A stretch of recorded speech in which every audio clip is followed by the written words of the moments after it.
Science is very much an activity struggling in the dark for the unknown, and that's also what art is about. My recent work has moved into the intersections between the arts and astronomy and astrophysics. One of my recent projects is about what we might call art history from Mars.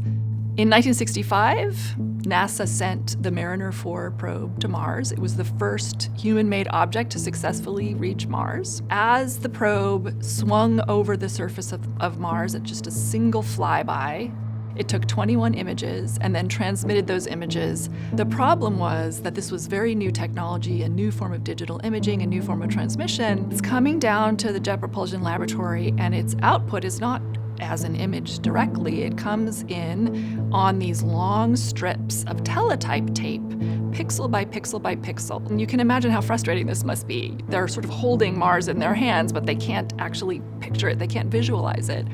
So they didn't want to wait 8.5 hours. Instead, what they did was take these strips of paper, staple them to a wall on the side of the room. Someone went out to a local art store and bought a box of Rembrandt soft pastels.